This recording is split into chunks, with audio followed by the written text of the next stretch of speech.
I've been thinking of a concept of like backwards moving forward. I feel like a lot of people last year had to, well, lose their jobs, first of all, which I was one of those people, and then have to restart again. And it's funny when you look at your own career and like I have an education in PR and business and worked in economic development and worked for an architectural firm a couple years ago and all of these like what you would call like great careers and great things. But now like working on the podcast is first, but now I'm having to like make ends meet and do whatever I can. So recently, like 3 weeks ago, Chrissy, you know, Chrissy, Yeah.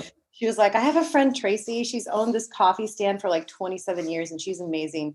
She needs somebody for like 20 hours a week. Would you want to do it? And she's like, she'll just like take good care of you. She's awesome. And she has like really oddly loyal customers. And I was like, yeah, I don't know. But I went and talked to her and she's so sweet and so great. And she's one of the best relationship builders and connectors I've ever seen in business. And I've done a lot of stuff in business. And I couldn't believe how, like, after 27 years for a coffee stand in Vancouver, I'm like, I didn't know they even existed 27 years ago. I'm like, what?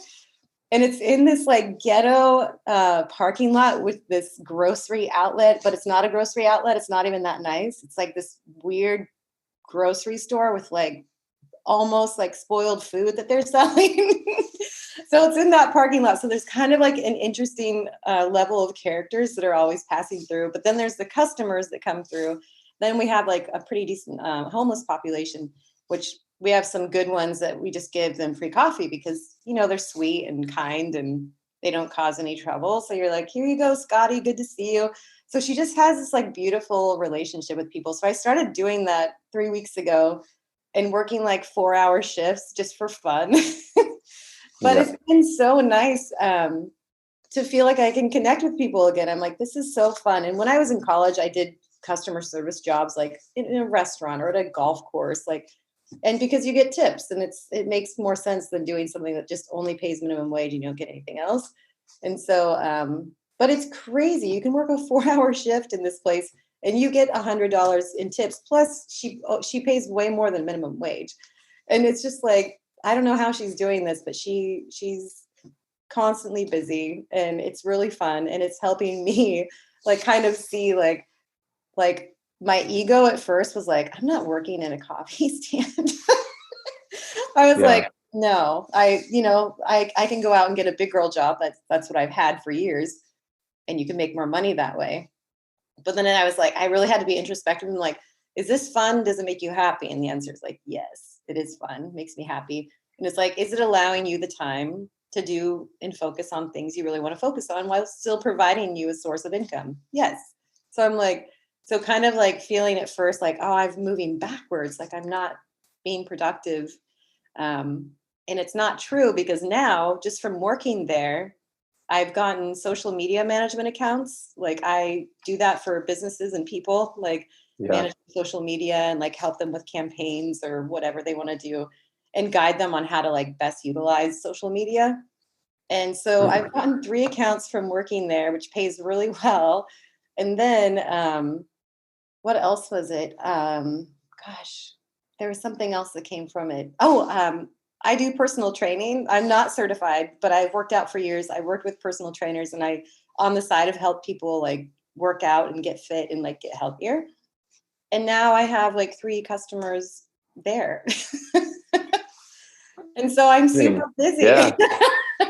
And it's good. And it's just like, oh, it's all about connection. It's all about like really like reaching out to people and talking to them and in a way that's authentic. Like we talked about, like authenticity is what everyone wants. And so it's just funny that from working at this, when my ego was like, no, you're too good for this, which is so silly.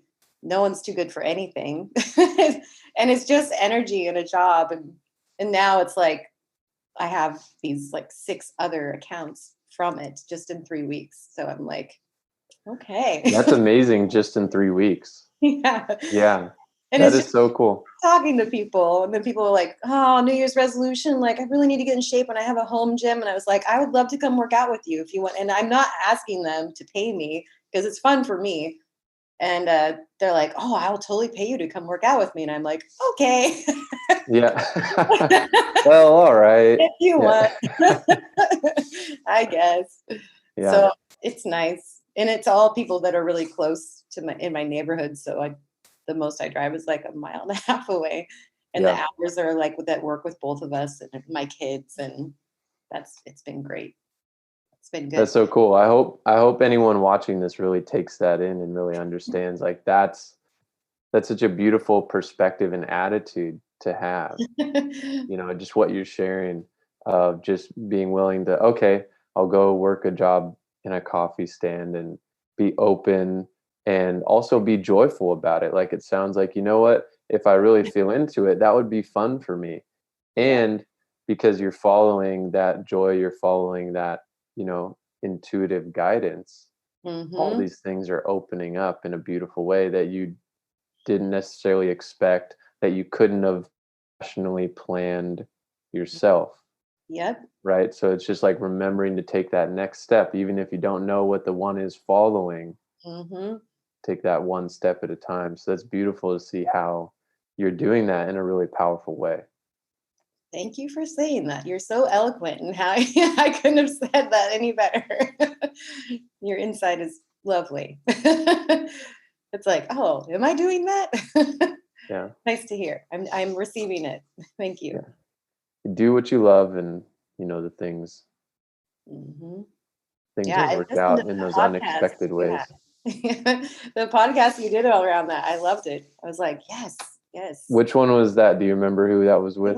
It was actually you on your own, and you were doing kind of like you were talking at the camera, you were outside. Oh yeah. Oh You yeah. I know, was doing a video. like Yep. yeah, it was like it's kind of like figuring out your own career and like choosing happiness and like not choosing something that drains you of all Yeah. of your energy, which who hasn't been in that kind of work? Right. I have found that if I go against my grain in that at all anymore, especially this stage in my life, like it's like do you remember the Care Bears? I don't know if you ever watched them.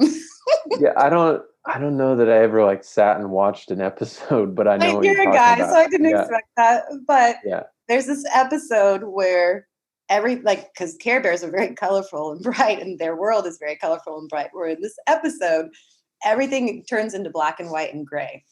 And like it's this devastating thing for the Care Bears, and everyone starts kind of dying because there's no light and color. Yeah. And that is how, like, that's what I picture when I have a job that I hate. It's like everything turns black, gray, and white, and there's no Yeah. color, there's no joy. And Funny. everyone's like not happy anymore in this little world too. They're just like, Yeah. how are you today? It's so Yeah. funny. I feel like those people were taking drugs that made that show, but it's all good. I'm sure that's how they make it so great for kids, probably. Exactly. Like Scooby Doo. Yeah. And it's cool, and there's discernment, right? Because it's not necessarily like you were sitting around thinking your dream was to be a barista, Yeah. right? But Oh, you felt into it. You felt into it, then you went and connected with you followed that feeling in the moment. I think that's what it's really about. It's not about having these mental ideas of like, well, that's not my dream, I can't do that, or I'm yeah. above that, or that's not what I've been working towards. It's Mm, about what's that intuitive sense in the moment. If I feel into my gut about this, do I yep. have a yes, do I have a no? you Mm-hmm. know and then if it's a no, well then, no, I'm not touching it. And it's not about worthy or unworthy. If someone asks me if I want to do a barista job, and in my gut I'm getting that everything's going black and white Care Bear scene, then I'm not going to go to it, right?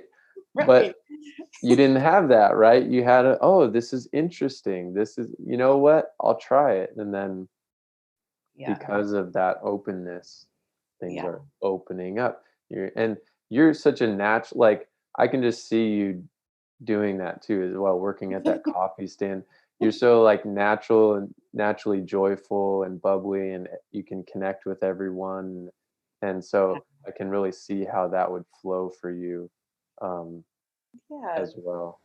Yeah, it's fun. It's actually fun, and thank you for saying that. It's Yeah. and again, I'm like watching a master of connection with the owner. She's just and I worked on Christmas Day actually, from 9 to 2. We were open, and we were one of the only places open. So we had a lot of new people and a lot of regulars too. And of course, we put on social media like we're open, and we kept pushing that, and that was good.